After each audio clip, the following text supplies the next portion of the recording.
Hello students. तो हमारी जो पोएम थी टू अ स्काई लार्क, उसके जो लास्ट के कुछ स्टेंजास बचे हुए हैं हम उन्हीं को कंटिन्यू करते हैं और पोएम को कंप्लीट करते हैं।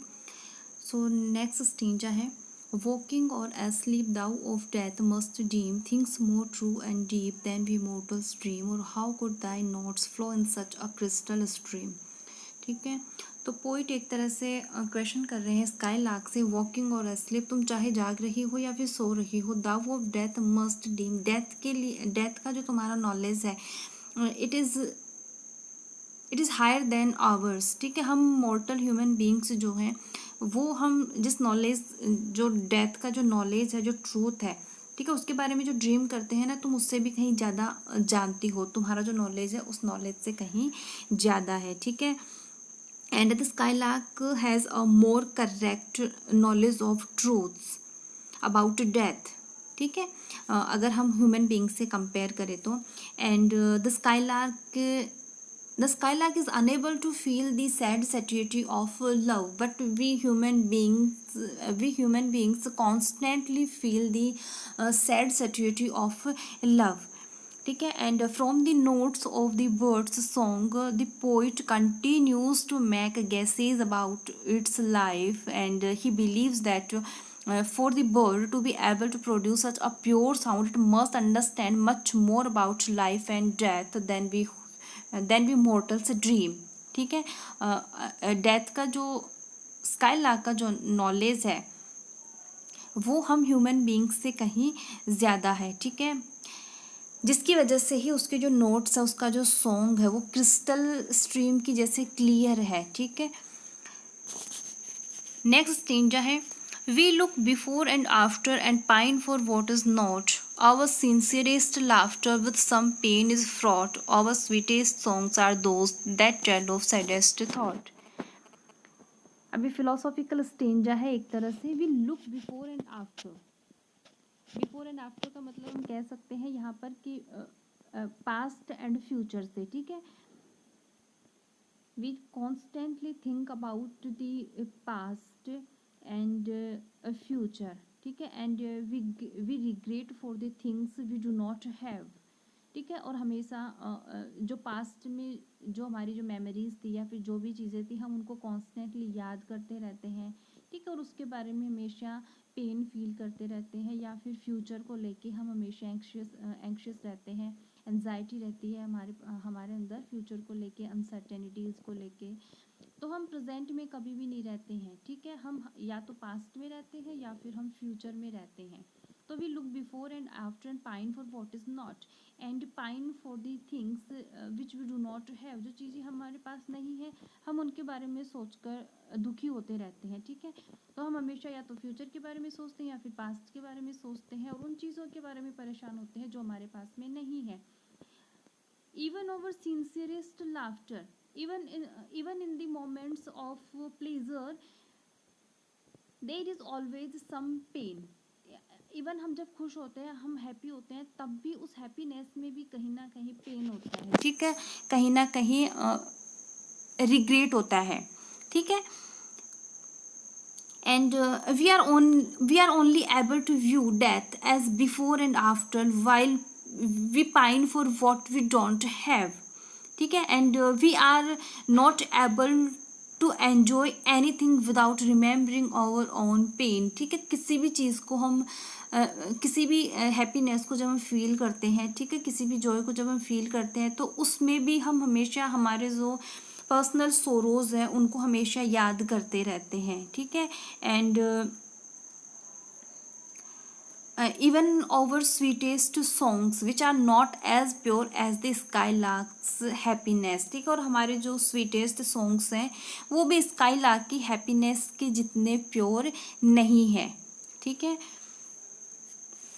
और हमारे जो स्वीटेस्ट सॉन्ग्स जो है, जो हैप्पीनेस के जो सॉन्ग्स हैं जी, ठीक है जी, या फिर जो हैप्पी मोमेंट्स हैं उनमें भी हमें हमेशा वहाँ पर भी हमेशा सैडेस्ट थॉट्स ही मिलेंगे, वहाँ पर भी हमें हमेशा सैडनेस ही मिलेगी। ठीक है, and we are not able to enjoy a present. ठीक है, जो कार्पे डियम की जो कार्पे डियम जो मोटिव है, सीज द प्रेजेंट, हम उसे महसूस नहीं कर सकते हैं, हम उसे फील करने में एबल नहीं है। हम हमेशा फ्यूचर और पास्ट के बीच में ही कहीं फ्यूचर और पास्ट के बारे में ही सोचते रहते हैं। And even in our sincerest laughter there is always N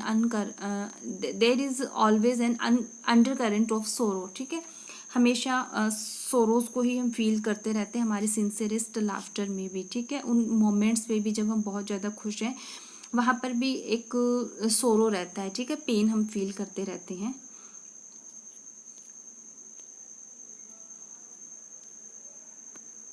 next stanza है, Yet if we could scorn hate and pride and fear, if we were things born not to shed a tear, I know not how thy joy we ever should come near। ठीक है, तो yet if we could scorn hate and pride and fear, अगर हम हमारी life से hate को और pride को और फियर को, जो भी ये एविल्स जो है उन सबको भी अगर हम हमारी लाइफ से निकाल दें, if we were things born not to shed a tier.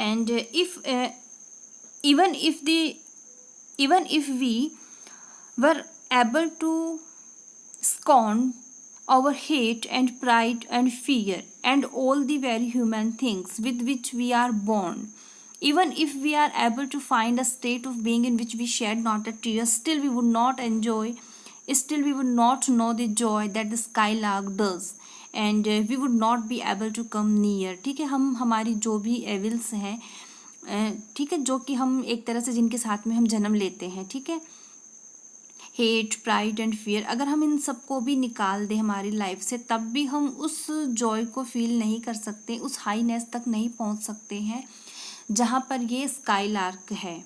ठीक है, हम उसके आसपास भी नहीं आ सकते हैं। I know not how thy joy we ever should come near, तुम्हारा जो जॉय है उसके मैं नज़दीक भी कैसे आ सकता हूँ, मुझे नहीं पता। अगर मैं उन सब जो बुराइयाँ जो हैं हमारे अंदर, जो भी बुराइयाँ हैं, अगर हम उन सबको भी निकाल दें, हेट प्राइड एंड फियर, इन सबको भी, तब भी मैं तुम जो जॉय को फील करती हो मैं उसे फील नहीं कर सकता।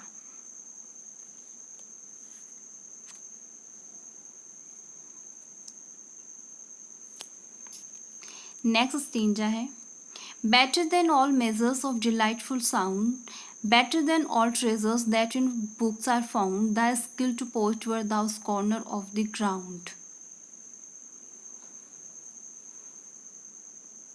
So now the poet begins by saying that the ability to sing and experience happiness as the skylark does is worth more to him than all treasures that in books are found. ठीक है, तो skylark का जो song है, जो experience है गाने का, तो ये एक्सपीरियंस उन ट्रेजर्स से ज़्यादा है जो कि हमें बुक्स में मिलती हैं। ठीक है, and it is better than all measures of other delightful sound. ठीक है, तो दूसरे जो भी डिलाइटफुल साउंड्स हैं उन सबसे ज़्यादा है ये स्काईलार्क का गाना। ठीक है, और वो सब ट्रेजर्स जो हमें बुक्स में मिलती हैं उनसे भी जब पोइट स्काईलार्क के सॉन्ग को कंपेयर कर रहा है तो वो कहीं ज़्यादा है। ठीक है, better than all measures of delightful sound, तो जो भी डिलाइटफुल साउंड्स हैं उनसे अगर कंपेयर करते हैं तो skylark song is better than all the delightful sounds. ठीक है, and better than all treasures that in books are found. ठीक है, और बुक्स में हमें जो भी ट्रेजर्स हम मानते हैं, ठीक है, उन सबसे भी कहीं ज़्यादा है स्काईलार्क का गाना। The skill to poet were thou scorner of the ground.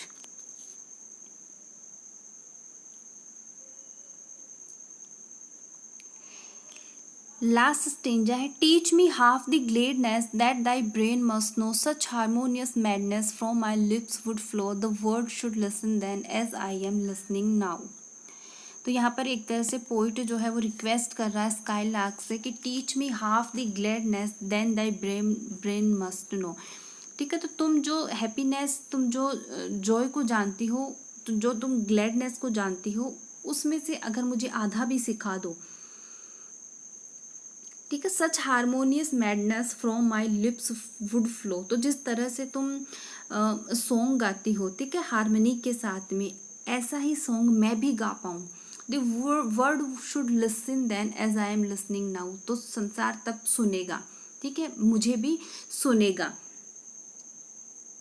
And he asks the skylark to please teach me half the gladness then that thy brain must know.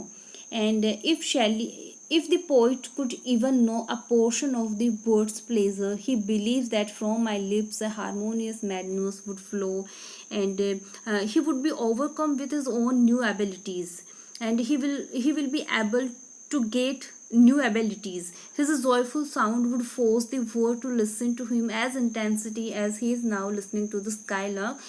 तो जिस तरह से स्काईलार्क के गाने को पोइट जिस इंटेंसिटी के साथ सुन रहा है, पोइट भी एबल हो अपनी पोइट्री को उतना इंटेंसिटी के साथ लिखने में, ताकि जो वर्ड है वो शैली जो कहना चाहते हैं, पोइट जो कहना चाहते हैं, उसको वर्ड जो है वो क्या कर सके, सुन सके। ठीक है, तो मैं भी अपनी पोइट्री को उसी इंटेंसिटी के साथ लिख पाऊँ जिस इंटेंसिटी के साथ में स्काईलार्क गाना गा रही है, ताकि संसार मुझे भी क्या कर सके, सुन सके। ठीक है, तो एक तरह से लास्ट का जो स्टेज है उसमें पोइट जो है वो रिक्वेस्ट कर रहे हैं कि teach me half the gladness then that thy brain must know. ठीक है, and if he felt half as happy as the lark was, he would be inspired to write poetry, ठीक है, with such sweetness, with such intensity, and then the whole world would listen what the poet is trying to explain, what the poet is trying to say to the world.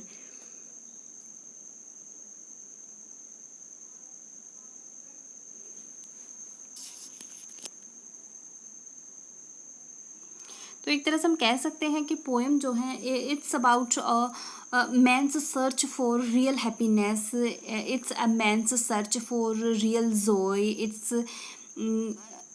It is about a man's search for all the happiness. ठीक है, जो भी happiness है, जो भी Joy है, उन सबकी सर्च है एक तरह से। तो ये पोएम का एक्सप्लेनेशन हो गया। अब इसमें जो भी लिटरेरी डिवाइसेस, पोइट्री डिवाइसेस का यूज़ किया गया है, उनके बारे में हम नेक्स्ट वीडियो में देखेंगे।